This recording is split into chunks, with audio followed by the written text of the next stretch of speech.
You could call it the World Environment Forum.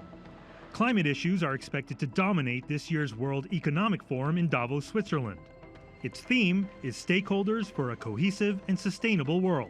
Now we are faced with an urgency. We see a window for action closing. And that's the reason why we put so much emphasis on the issue of climate during this 50th anniversary. And we put the emphasis not only in words, but in action. Critics point to the hypocrisy of world leaders arriving here by private jet while calling for measures to tackle climate change. Organizers say offsetting measures will make this year's event fully carbon neutral with minimal carbon footprint. Protesters and activists, however, aren't convinced. It's time to tell the West that 50 years is enough. Emissions have been rising, the gap between the rich and the poor is getting larger, and therefore we need to be at the table talking about the problems and what the solutions are. We can't trust those who got us into this situation. Even the food at this year's event will have an impact. Organizers are encouraging less meat consumption by offering protein alternatives. And more ingredients will be sourced locally, like this facility, which produces and distributes dairy products to local businesses.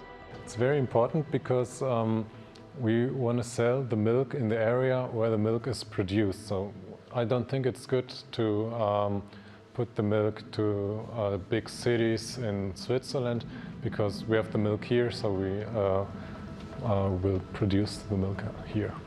The company processes 70% of the milk produced in Davos. Fresh milk is delivered daily, and butter is churned for local dinner tables. And its cheeses were recently awarded gold medals at the World Cheese Awards. The World Economic Forum is for us very important because it's like a second Christmas for us.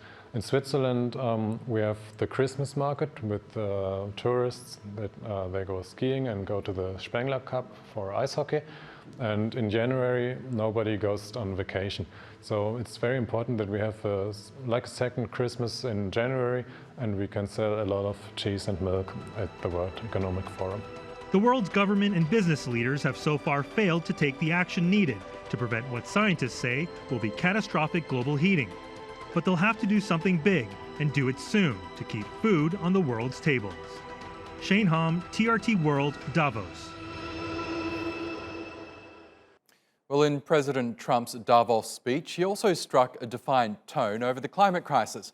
While he announced the US will be part of a new initiative to plant 1 trillion trees, Trump urged policymakers to avoid being pessimistic about the environment, and he seemed to call climate activists perennial prophets of doom. Hours later, the teen Swedish activist Greta Thunberg took to the stage, giving her take on the president's comments.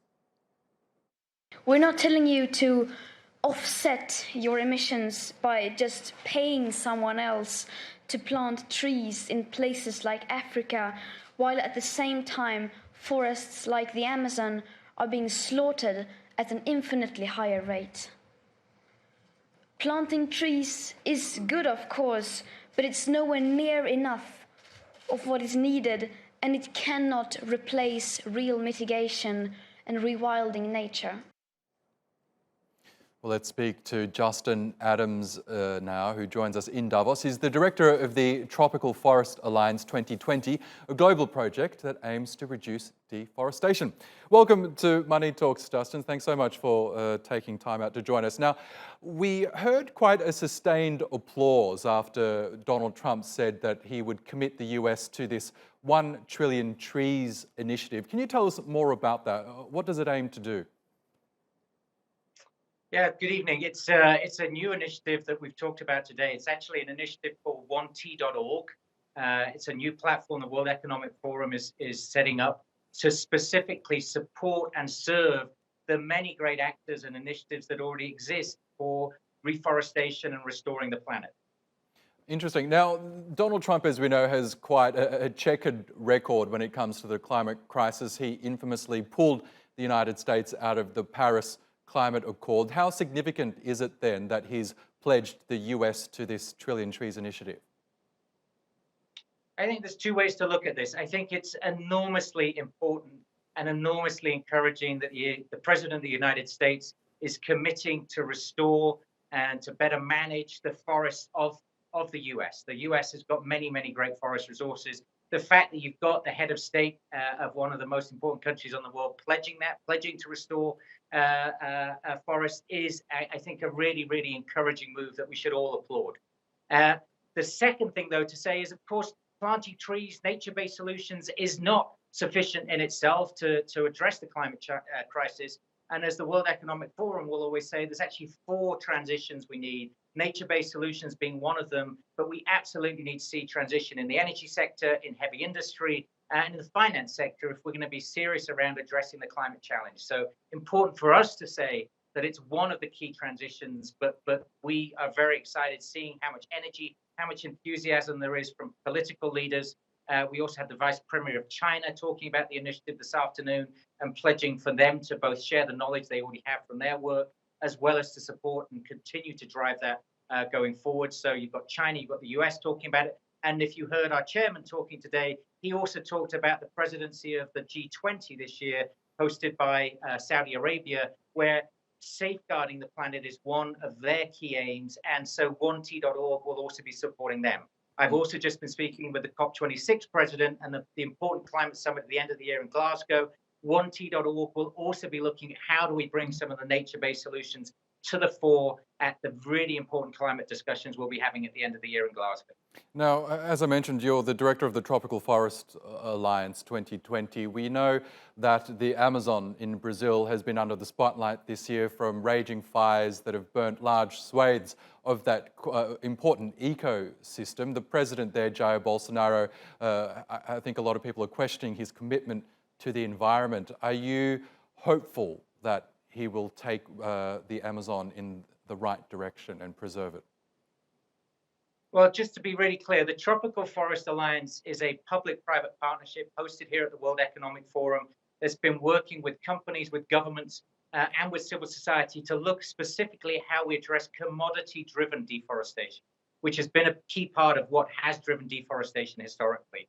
It's still a problem, but companies have made substantial progress, and we will be having more discussions this week about what's needed. What we're clear about there is that individual action, individual companies working on their own, individual countries working on their own is not going to work. And we are going to need to see more collective action over this next decade. And so that's bringing governments, businesses, and civil society to work together in new ways if we're going to solve it. These problems are so complex.